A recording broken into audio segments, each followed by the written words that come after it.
get your attention, please? Woo! Yo, you ready for this? Coming at you from Wicked Big Studios in Peabody, Massachusetts. Ladies and gentlemen,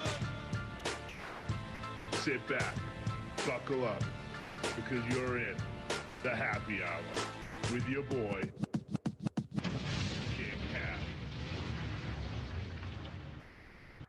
What's up, everybody, and welcome back to the happy hour. Yes, I just want to throw a quick thank you out to everybody, guys. Thank you so much. The recovery from surgery is going pretty good.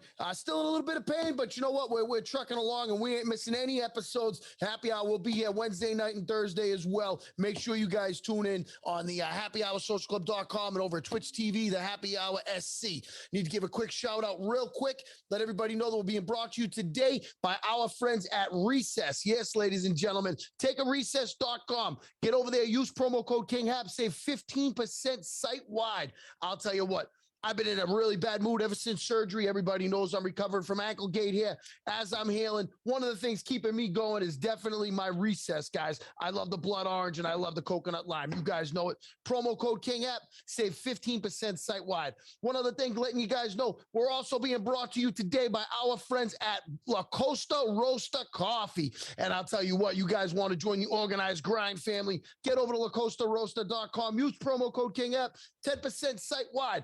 I'll tell you what, they won't end up in witness protection with that, but we may end up in a little witness protection with today's guest, ladies and gentlemen. I want to just give a quick shout out. I really appreciate him coming on. His book hits the stores tomorrow. Ladies and gentlemen, federal prosecutor, federal judge, and I'll tell you what, today, as of today, he's actually private party. You know, he's retired and he's got his own little private practice today as we speak. Ladies and gentlemen, please welcome John Gleeson to the happy hour. What is up, big man? Thank you for being here. Yeah, thanks for having me. I'm really excited to be on your show. Thanks a million.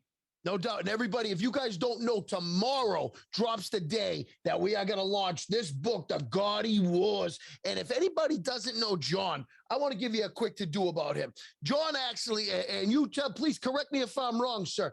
John took on Mr. John Gotti, the Teflon Don. His nickname came from being able to beat the rap in court multiple times, the Dapper Don, because he had the $3,000 tailored suits. And I'll tell you what, I mean, it came down to round two between John Gotti and yourself, where he met his fate. But I mean, my goodness, what a crazy ride it must have been for you, sir, when you back then, when you were the the prosecuting attorney for the state versus John Gotti and all kinds of other members of the New York crime families, correct? Yeah, sure. I mean, it was 10 years of my life mixing it up with him personally and members of his crew and other guys in the other families. Yeah. Yep. And a lot of times, I mean, you yourself, what must have been in a strange situation, and we'll get into that as we go. We won't give away too much about the book, but I mean, you're actually the one that set up the deal with Sammy the Bull Gravano that went ahead and actually put the hole in the boat of La Costa Nostra, not La Costa Roaster, our sponsor, promo code KINGHAP, but La Costa Nostra, and it basically organized crime as we knew it back then. You're the one that put the hole in the boat that started this ship sinking. Is that correct? Yeah, that's correct. I mean, John Gotti set it up for me by trashing Sammy on tape. But yes, we indicted the administration, the boss, the underboss, the consigliere.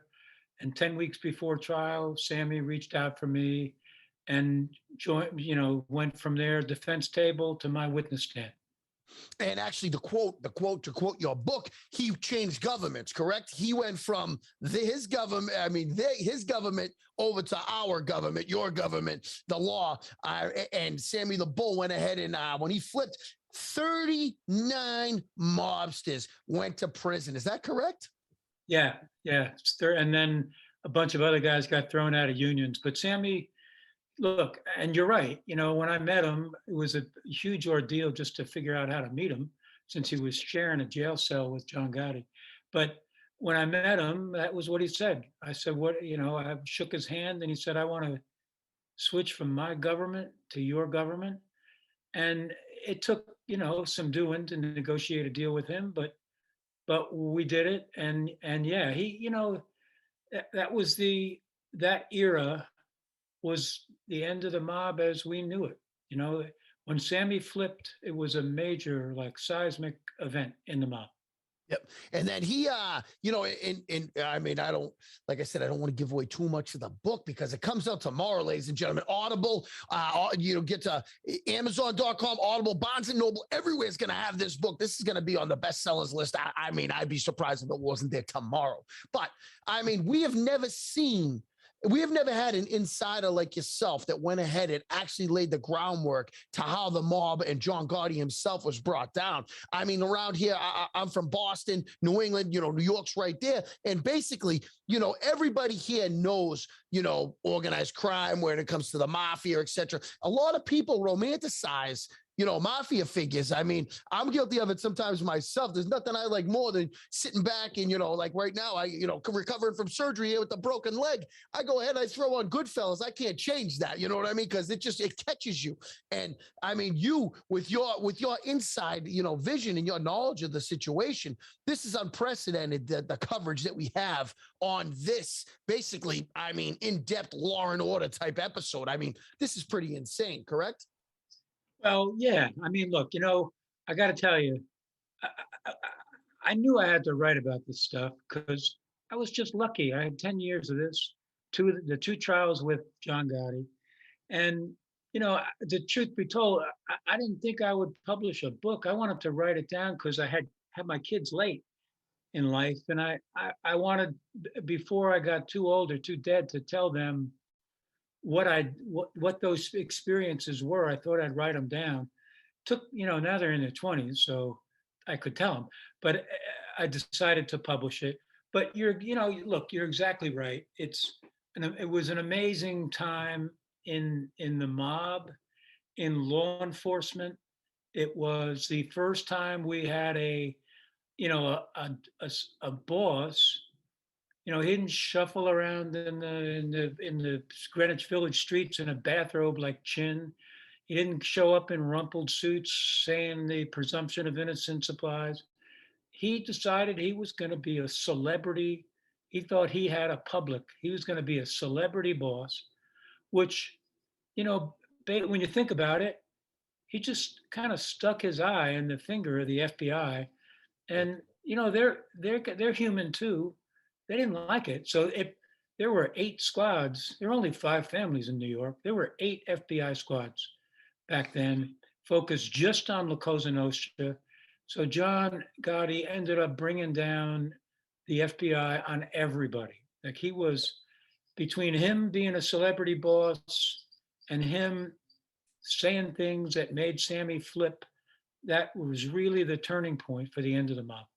Yeah, and I mean, one of the things I was going to ask you later on in the episode, I mean, I'll just go ahead and I'll throw it out there now. If you had to say, I mean, is the mob as we know it, would you say, as at the time a federal prosecutor, then a federal judge, I mean, would you say from your inside looking out, is the mafia dead today?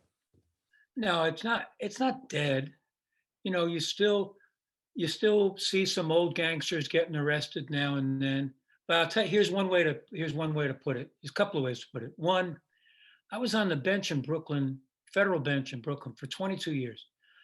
I had to recuse from every single organized crime case except one in all 22 years because they were all the same guys getting recycled through the system. I had prosecuted all of them. Yep. The one exception was a Genovese family guy, Mikey Cigaris Coppola, who had been on the lam the entire time I was a prosecutor. And so now when you look at the arrests, it's all old guys, Yeah. So the mob is not dead, but it is nothing remotely like what it used to be. And, Sammy flipped. After that, underbosses, captains, boss, Joe Messina, all kinds of people came through the door, and the mob no longer has the grip on the unions the way it used to. The mob is no longer committing all the murders it used to. So it's not, short answer, it's not gone, but it's not what it used to be. Yeah. I mean, back in the day, and here's a question for you now. I mean, this is totally off topic of the book. I mean, I want to ask you this for myself and for the Happy Hour Social Club members, etc. But I mean, here's a question that I want to ask you now. As a prosecutor and as a judge, when you take the mafia people off the streets that actually used to sort of police the streets as well when it came to things like drugs and gang violence, etc., do you feel like there's a like a 50-50 switch off here, or do you think it's more like a 20-80 for the positive, you know what I mean, favoring the positive side? Because do you think that there was actually a negative bringing down the mob when they used to control who could commit crimes? No, I think it's a 0-100 positive because look, you can't, we superimpose on the mob Yep. what we want to see. You know, John Gotti's lawyer would say he's cleaned up the streets. John Gotti had drug dealers in his crew. He had drug dealers in his blood family.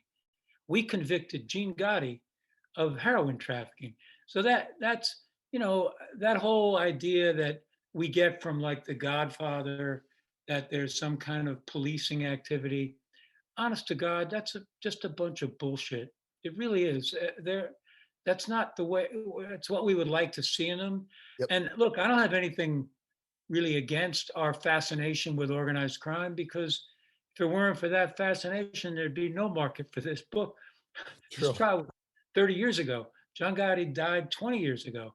But we've got we got a thing as a culture. We got a thing with outlaws and with the mob specifically. I mean, look at The Godfather. We all grew up on The Godfather. I love that movie. I got it memorized. You know, and Sopranos. So, you know, we've got a thing where we want life to imitate art. You know, we want the gangsters to be what the movies depict them to be, but take it from me, they're not.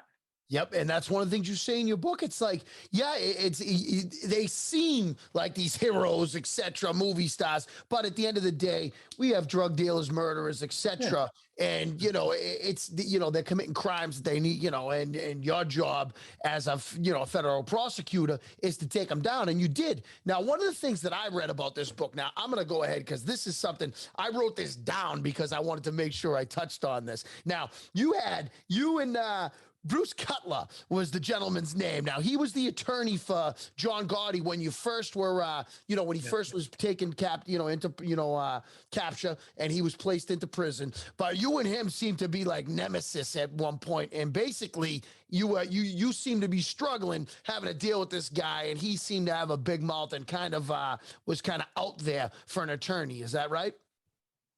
Yeah, that's right. I mean, look, I feel a little, Bruce takes it on the chin in this book. Yeah. But it's because John Gotti brought the worst out in everybody who came into his orbit. In between the two trials, first case we lost, second case we won, Bruce got disqualified. In between, I tried another case, Mike Coiro, and Bruce was the defense lawyer, and we got along great.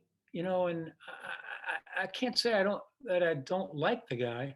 It's just, as I say, John Gotti just brought out the worst in everybody who came around him. And Bruce, became enamored of him, said he wanted his son to grow up to be like John Gotti.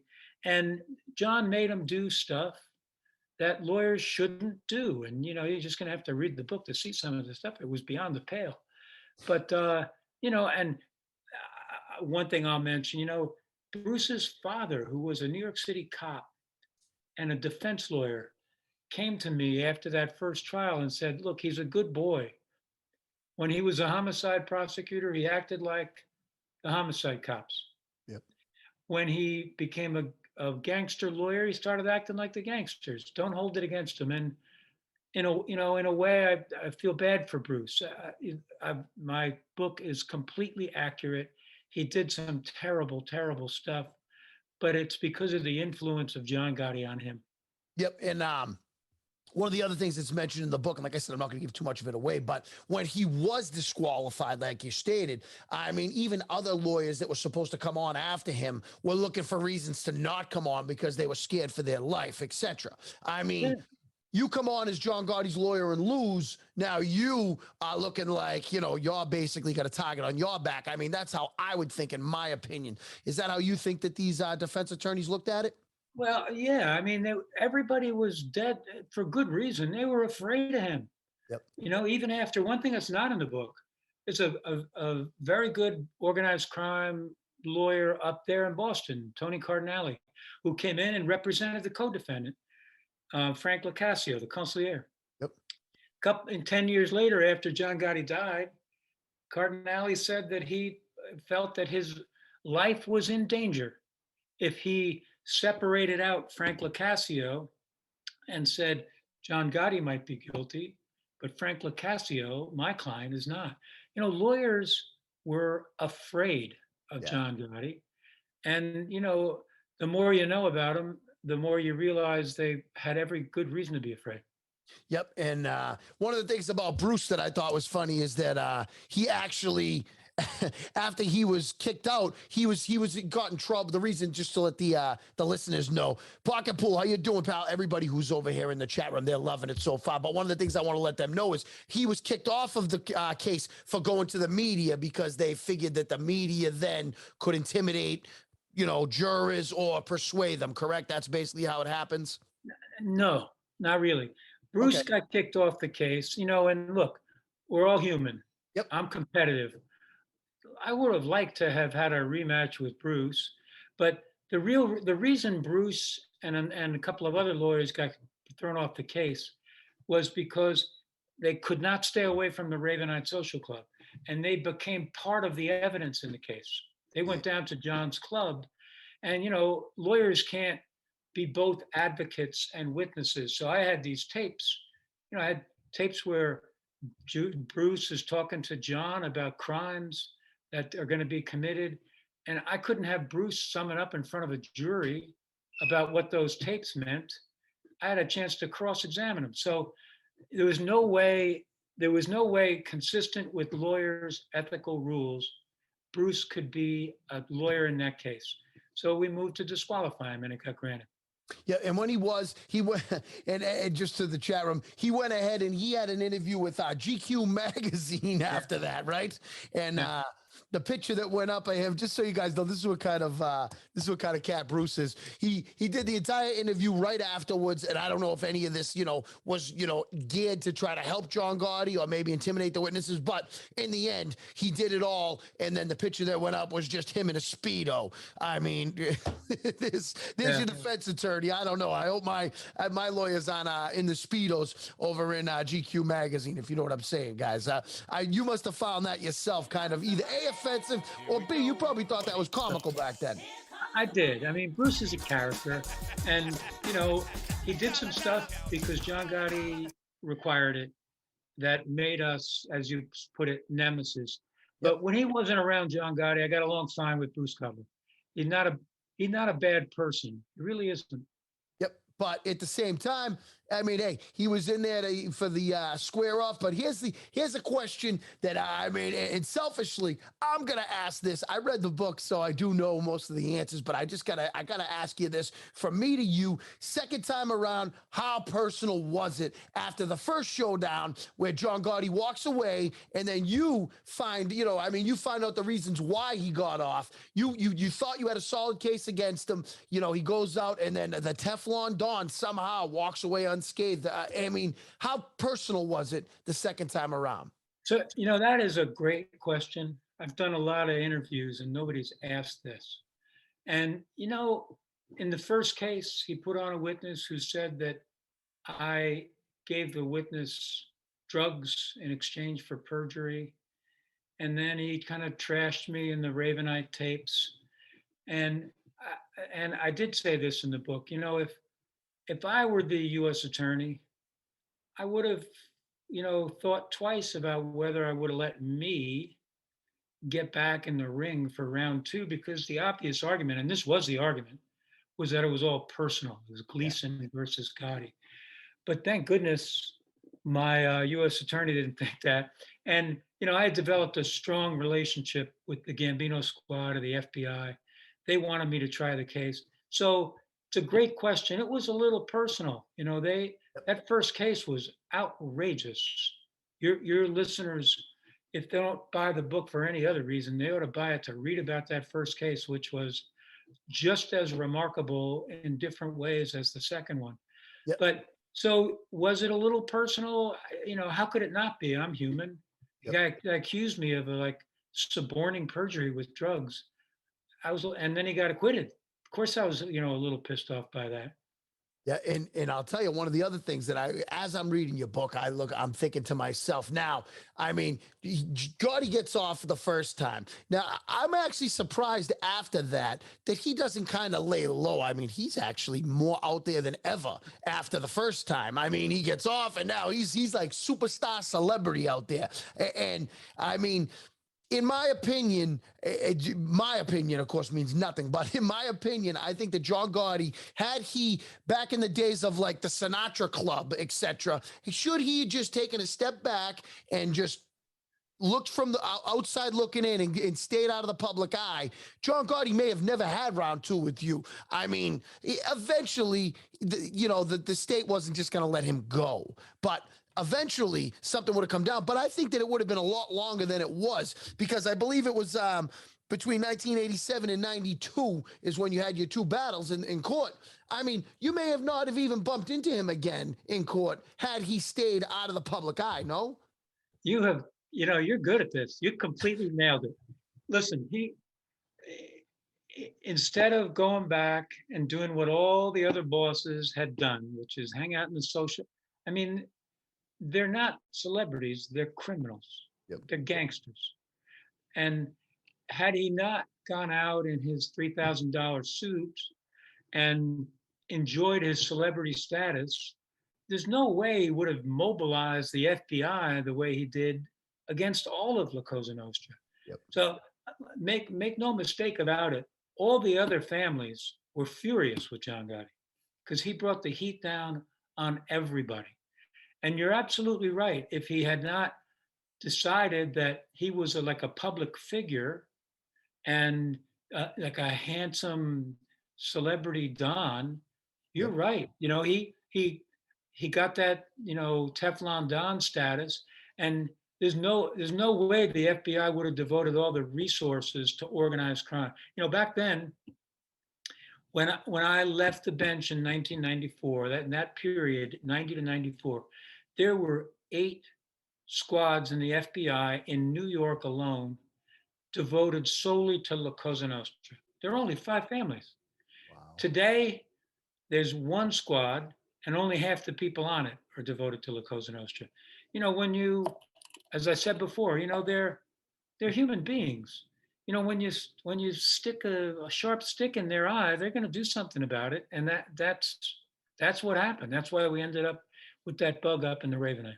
Yep. And so you actually now one of the other things is when you did, and a fun fact here is when you became federal judge, you were actually appointed by Bill Clinton. Is that correct? That was who appointed you as the federal judge? Yeah. That's amazing. I didn't know that till today. So I mean, that's pretty awesome. You were born in the Bronx, correct? Right. So this is all basically what this turns into is basically all your backyard kind of that all this stuff took place in. So, I mean, could it easily have turned personal like it did in the second one? I can see that happening. And it being number 1 in your backyard. Number 2, after losing that first one, I mean, you like I said, you took that one on the chin pretty hard. And I mean, you came back strong the second time around. And basically you took the underboss, flipped him, took down not only the boss, but 39 other mobsters. I mean, that's a far reach from the first outcome. You must have been, number 1, really proud with that. But number 2, were you, and the 2-part question, number 1, you must have been really proud of that. Number 2, were you ever fearful for your safety? I was really proud of it. I was also lucky and I was proud of it, but I got to say, and you'll understand this, nobody does this stuff by themselves. I had a great trial team. I had 3 people: Pat Cotter, Jamie Orenstein, Laura Ward at the table with me, my boss, the U.S. Attorney, Andy Maloney.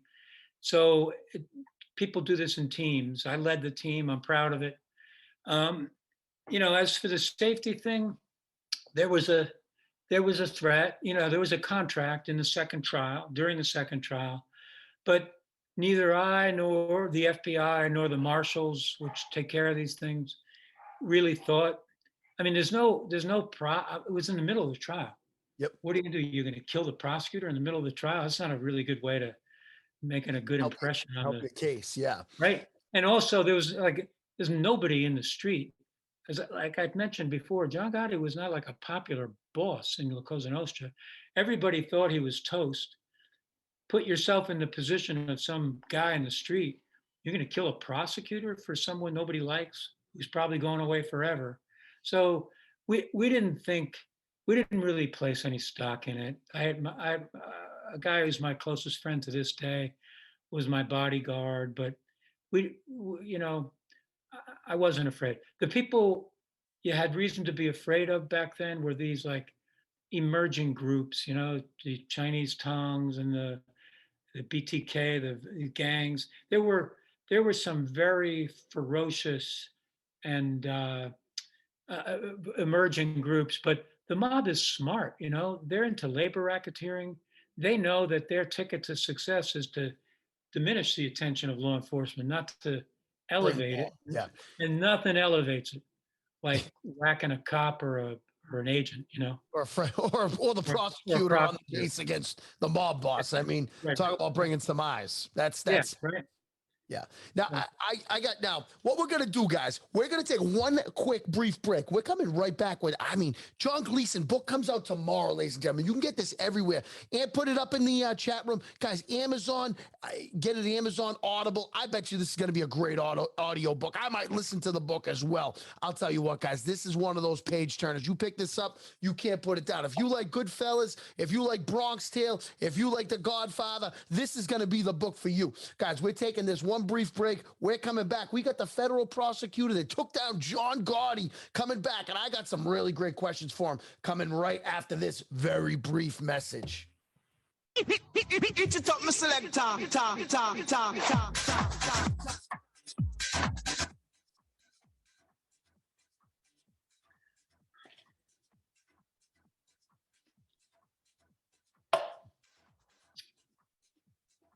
Hey guys, today's episode of the Happy Hour is brought to you by Liquid IV. Liquid IV is the world's greatest hydration drink, and the best part is it's good for you. Liquid IV is taking care of the Happy Hour Social Club members with 25% off. Guys, that is a great deal.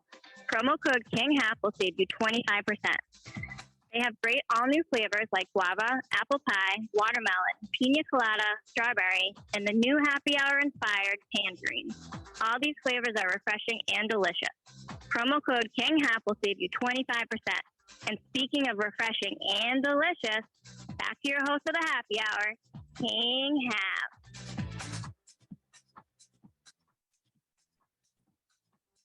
What's up, guys? Liquid IV. I'll tell you, I need to make sure I'm absolutely hydrated. I sat down with my Liquid IV. I sat down with the Gotti Wars, and I was sitting there recovering here from ankle gate, guys. The ankle's healing up. I'm drinking my Liquid IV, staying hydrated, enjoying this fantastic book.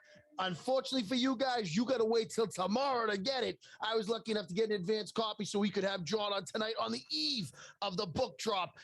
Make sure you guys get over Audible, Amazon, Barnes & Noble. Anywhere you buy books, you're going to find this tomorrow. And I'll tell you what, John, you must be absolutely ecstatic about this drop tomorrow, because you and I both know this is going to be extremely popular, right? Yeah, I hope so. I mean, I'm excited about it. It's my first book, so it's new for me, but I'm excited, and I'm really grateful you got me on your show, because I know all about your show and your listeners, and it's my sweet spot. So thank you. I appreciate it. So let me ask you this now, right? I got to ask this question because I wrote down a couple that I was just thinking in my head. I was like, I got to ask this. So in the middle of the night, they pull Sammy Gravano out of jail and bring him to a location to stay there, right? Now, he goes ahead and he testifies. These people all go to jail. Now, my question about this is two parts. Again, I'm going to ask you, and I know that the chat room wants to know your opinion. So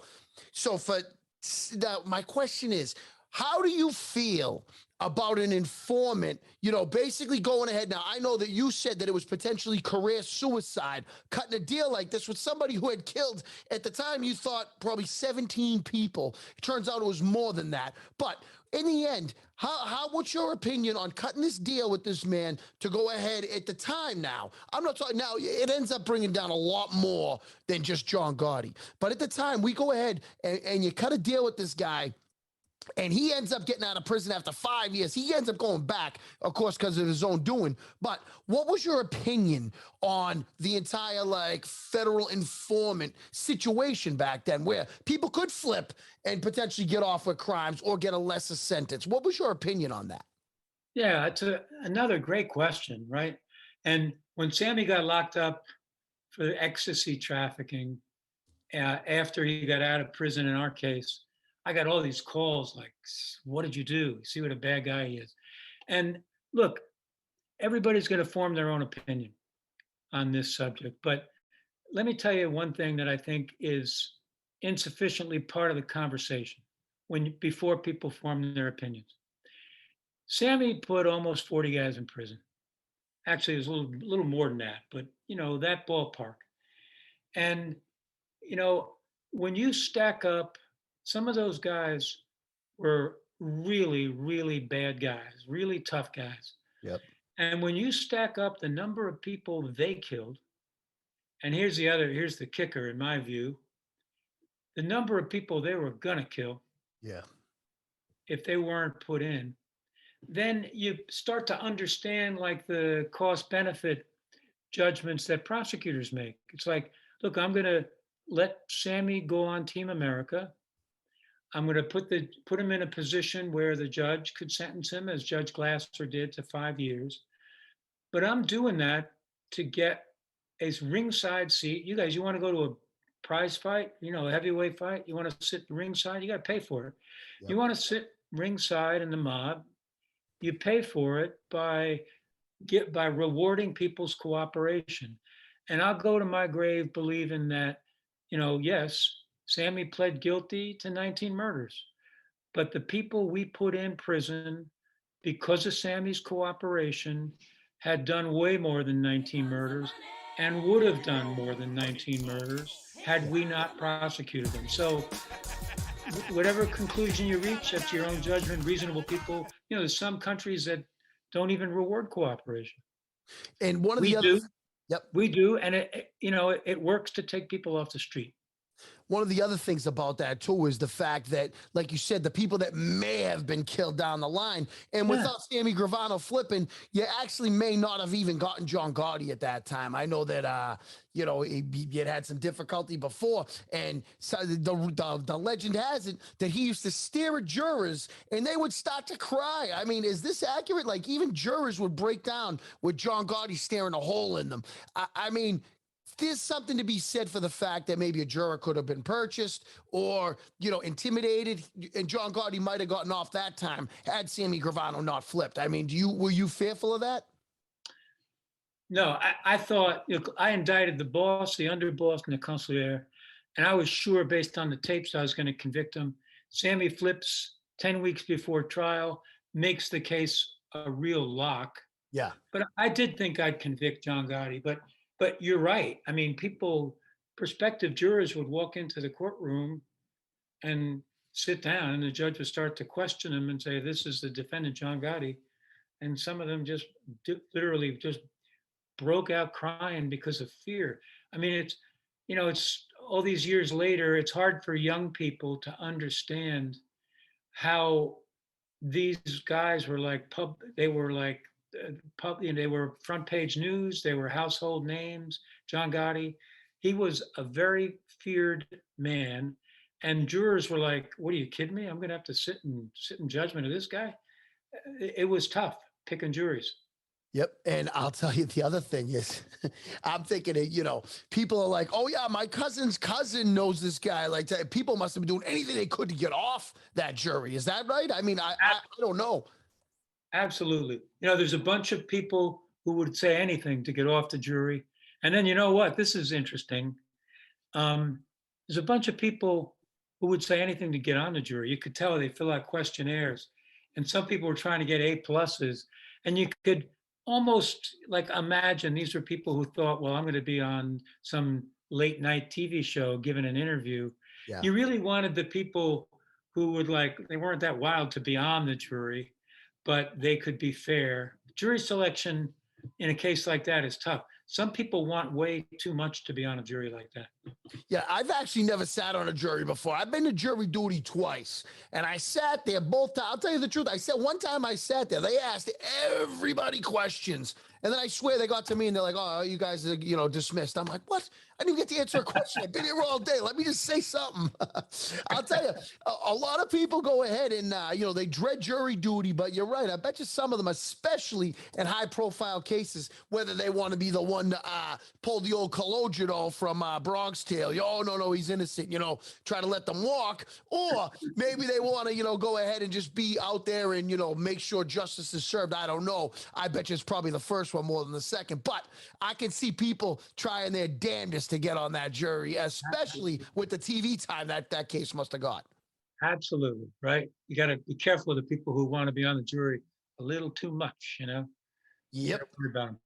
Did you think that after if you did lose the second one, do you think you would have been like almost like typecast as like, Gotti's, oh yeah, Gotti's whooping boy. Oh, he's taking him to trial twice, and he gave him the business twice. Did you this stuff ever enter your mind, or am I just thinking some like WWE stuff nowadays? You know what I mean? No, of course it entered my mind. Look, I was in my 30s. I'm a prosecutor. It wasn't like John Gotti acted in court like he wasn't the boss of the Gambino family. His whole thing was, yeah, I'm the boss of the Gambino family. What are you going to do about it? He won the first case in a lot of ways, including through intimidation. Second case was all intimidation.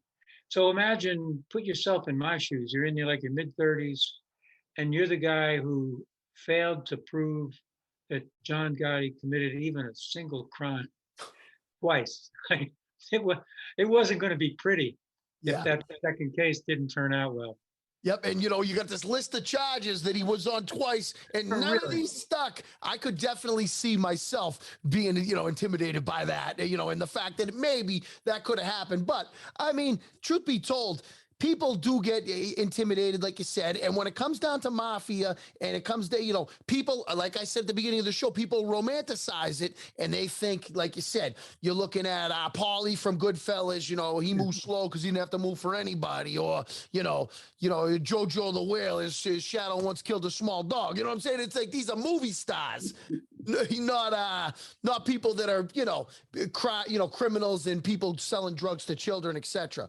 It's good to know that, number one, and this was, I mean, your book, in my opinion, the Gotti Wars, guys, out tomorrow everywhere. Your book, in my opinion, is like a real, like if like Law and Order came to life, right? And it's just that on steroids. This book, guys, if you guys are mafia fanatics, and I'll tell you what, I like nothing better than a good mob movie, a good mob story. I mean, I watched them all. This book is actually like the pinnacle of all of that. So I give you a lot of credit, sir, because I'll tell you what. Number one, congratulations that you wrote some of this stuff down from the first case, and then afterwards, the second. A quick question from our chat room somebody wanted me to ask is, when does this case start? And when does this book start and when does it end for yourself? So when did you start like writing this book and when did it finally end that now we're publishing it, it's coming out tomorrow? When was this like from start to finish? How long did this book actually take? Because you did pause in between. Yeah, look, I started it 3 or 4 years. I was raising a family. I went on the bench. I teach at 3 law schools, like everybody who's listening, I'm busy. So, but like 3 years after everything ended, I started writing when my kids were really little. I'd go to like violin lessons and my kids took these courses on the weekends. It'd be 3 hours. So I started writing it. And it took me, I wrote most of it. I wrote all of the stuff about the second case within a few years. But then I thought I had to include the first case. And then I got all the court records. I'll tell you one thing I learned you can't trust your own recollection. You can't trust anybody's recollection. People, just like they see what they want to see in the mob, Yep. people remember what they want to remember, including me. So I'd go back and read all the transcripts from what happened in court, read all the filings, and I was like, I got stuff wrong. So I spent a fair amount of time making sure I got it right. When you read the book, you see all these courtroom proceedings. Those are all from the court reporters' transcripts.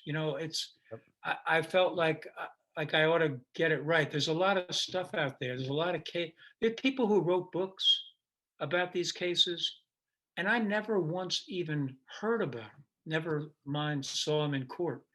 So there's a lot of junk.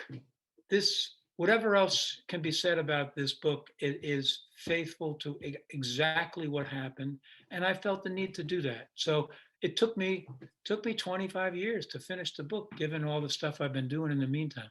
Yep, and one of the things here, it says that's a fact about memory, very much appreciated. And here's a great question from one of our VIPs in the chat room, is they wanted to know if you had a chance to catch the John Gotti movie. And if you did, is this movie or any of the other movies similar to what really took place, or is it all extremely glorified? No, I didn't. The movie that John Travolta was in, Yes. I never saw. I just didn't see it. It's not like I had any big aversion to it. I'm just busy. I'm a practicing lawyer. I try cases. I heard it was terrible.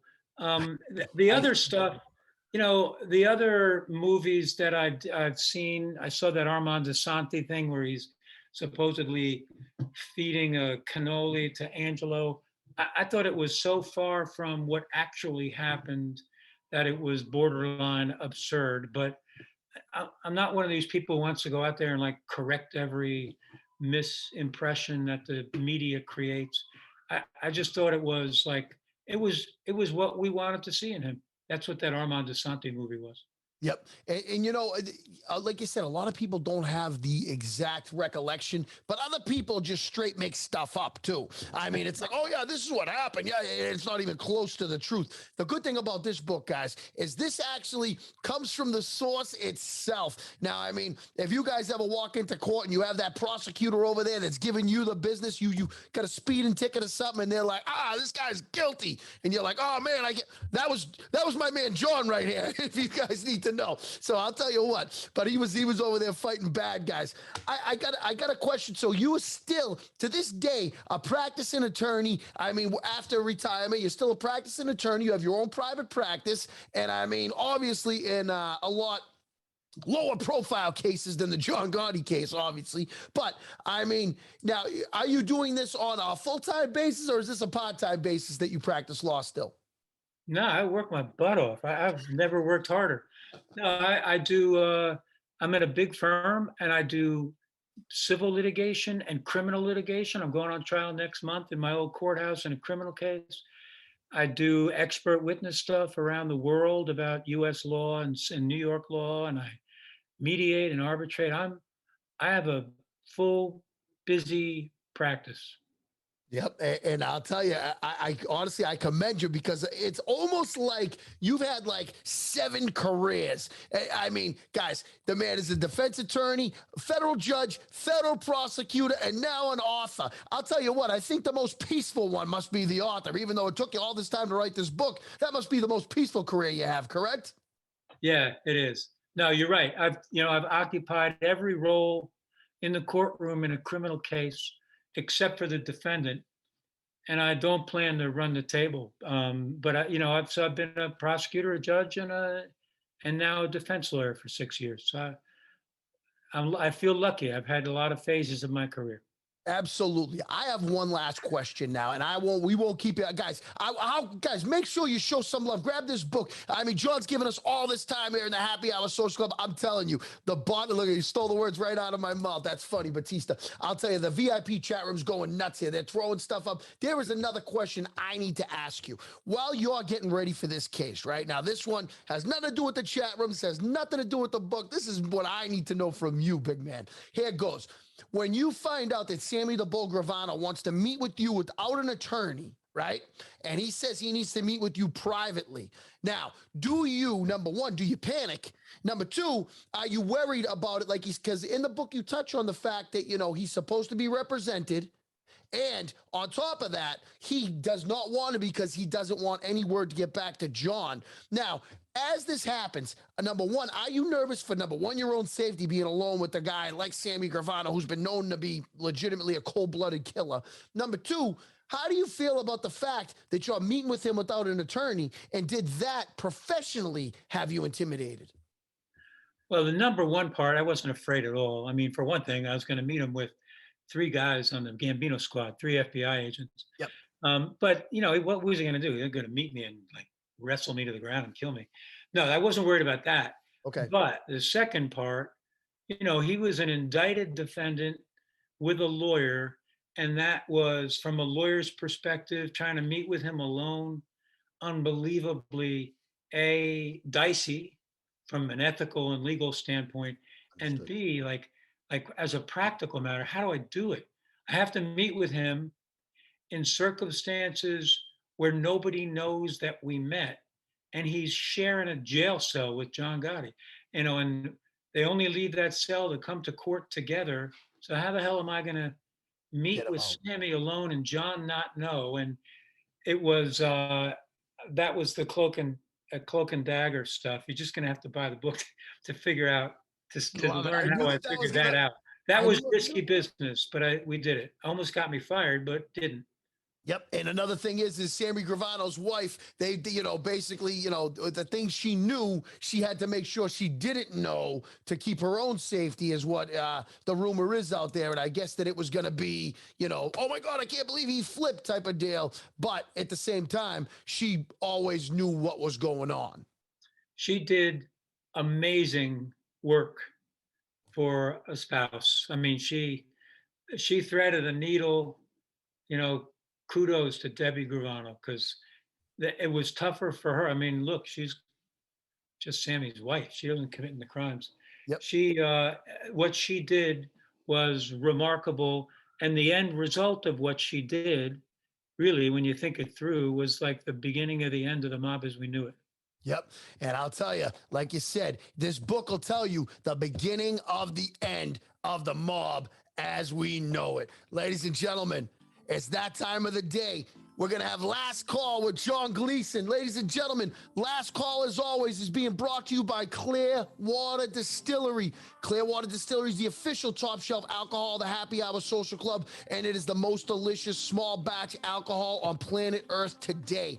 Should you want to get your hands on any, get over to clearwaterdistillery.com. Use promo code KINGHAP. Save yourself 10% site-wide. Should you spend over $120, we'll send it to your door free of charge, ladies and gents. Clearwater Distillery. I mean, hey, you guys know how much I love me some Lorenz. Get over to Clearwater, promo code KINGHAP. I'll tell you what, guys, it's Last Call with John Gleeson. John, do me a favor, boss, because now I'm talking to the author, John Gleeson. You tell me, should anybody want to get a hold of this book, what's the best way? And do you have anything left that you want to let the Happy Hour Social Club members know here for Last Call, sir? Well, to get the book, there's Amazon and Barnes and Noble. Just Google the Gotti Wars, and there's any number of ways to do it, or go to your local bookstore. And then in terms of last words, not really, except, I honestly feel like I'm speaking to my peeps here. And like I left organized crime in '94, and I've been a judge and I've been a practicing lawyer, but this stuff is relentlessly interesting. Look, the case was 30 years ago. John died 20 years ago, but there's still among a huge segment of the population, like you folks, an appetite for it. And if you have an appetite for it, I wrote this stuff down for a reason. These were 2 remarkable trials, and there's 2 or 3 trials in between that I trying to flip people to become my witnesses for the Castellano murder case. But just trust me, you'll like it. You'll enjoy it. Absolutely, guys. Federal prosecutor, federal judge, and now author, defense attorney, but now author. The Gotti Wars, everywhere you buy books tomorrow, audio books, you can get it on audible.com. I'll tell you what, guys, make sure you get over there. Thank you so much for putting that link in the chat room, guys. We really appreciate it. We're going to let John go. Do me a favor, guys. Should you want to get this book, grab it tomorrow. I'm telling you what we're going to do. The Happy Hour Social Club, we are going to make this a bestseller. Let's get this up on Amazon's bestseller list, guys. Make sure and do me a favor. I want you to enjoy a little bit of Abyss. Version 3. We're kicking it out of here. ABV 3. Ladies and gentlemen, thank you so much for your time. It is the one gift that no money can buy, and it's something that nobody else can give to you. Do me a favor. Thank you take my sincere appreciation for you spending your time with me. Let me give you a small token of my appreciation. It's Abyss version 3. Good night, ladies and gentlemen. I love you.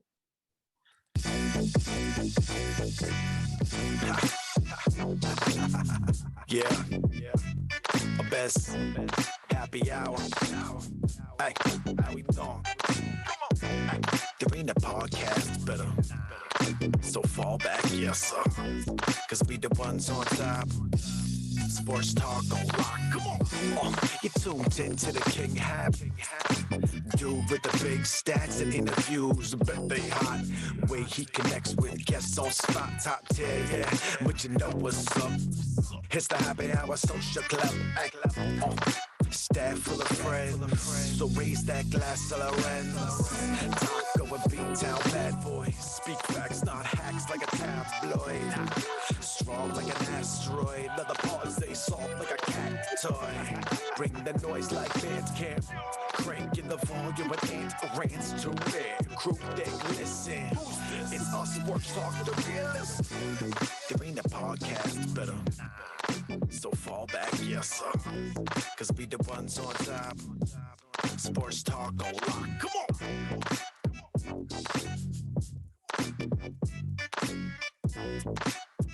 on.